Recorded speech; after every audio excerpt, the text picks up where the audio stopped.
Welcome to another edition of The Prestige Perspective. I'm your host, Etzel Brower, and today I'm going to be speaking with you about the cycle of learning. So how do we actually learn? The process is actually more important than you might think because having that knowledge can allow you to better train and adapt yourself to various situations and various environments and allow you to perform a better job in achieving your goals. So understanding how you learn, the process, and then maybe some of the intricacies of how you specifically learn are really going to help you out. So let's begin. All right, so the first piece to understand is how the cycle actually works. So what you see on the whiteboard here are four core categories. To speak about them individually, the very first one that we have, the bottom left, is unconscious incompetence. So what this means is essentially this is the gap that exists sort of in your head, in your mind, of not even being able to ask the right question. In other words, if there is a topic that you have absolutely no clue or no idea about, that is represented by unconscious incompetence.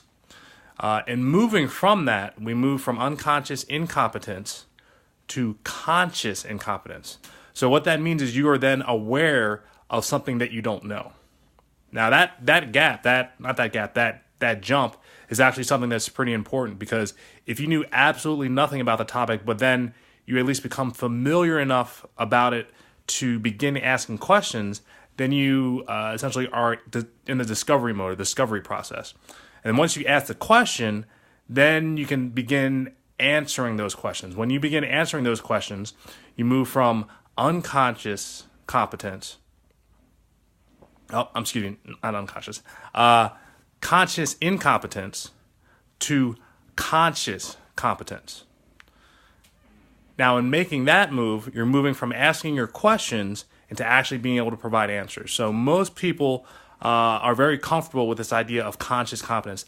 They're comfortable with the idea of what they know and being able to act and being able to live with that information they feel is powerful. Now, that's a very empowering aspect of the learning cycle. Now, one thing a lot of folks may not realize is that even though you're in conscious competence, you still might have to think to actually produce the answer. Let's say you can construct the answer is somewhere in your mind. You still have to do a little bit of thinking to actually bring it into fruition. But then one of the more powerful pieces is the last jump. And the last jump is something not everyone essentially takes or sets up for themselves, but it's actually executed by practice. And that's making the jump from conscious competence to unconscious competence. This is where you move from knowing something to it being instinctual. In other words, you don't even have to think about it because your body's already been trained, or your mind's already been trained of what to do and how to use that information. So to give an example, breathing. Breathing is something that would be considered in the realm of unconscious competence. You know you have to breathe in order to live and survive, but you're not actively thinking about it every moment of the day.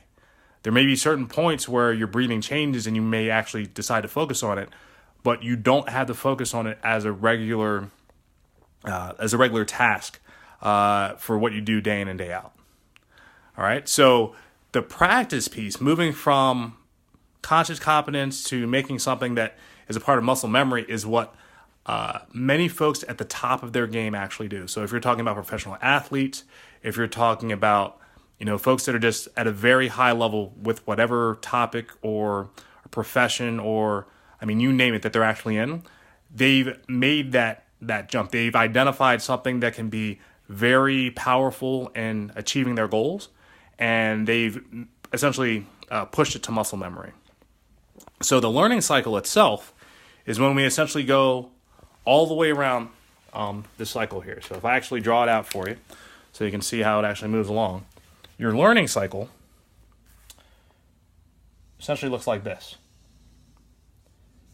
Now, something that's pretty powerful these days, and let me actually choose another color so that you can actually get a better sense of what I'm actually referring to, is the ability not only to learn, but the ability to unlearn. Now, the ability to unlearn is actually pretty important because you don't always get the right information. Sometimes you get some of the right information, but not all the right information. So for that reason, it's actually very powerful to be able to pull some of the information that is not the best suited for you, or maybe even incorrect altogether, and rebuild on that. So in order to do that, we have another part of the cycle that is unlearning. Now, unlearning doesn't actually go all the way back through each and every cycle. It may only go back one cycle, it may go back two, but just for illustrative purposes, I just made that arc go right back to where the learning process started. But essentially, the purple represents the learning process, the orange represents the unlearning process, and last but not least, we'll have green represent the relearning process. So the relearning process, that will probably be more likely to start within the conscious incompetence phase and then go back to, let's say, muscle memory.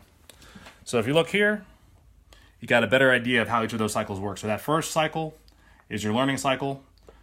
You can assume that goes all the way through each of the stages. Your unlearning cycle might actually start with, let's say, a bad habit, and it goes back through probably most likely to conscious incompetence. Or it could come to conscious competence where you're actually finding a new answer.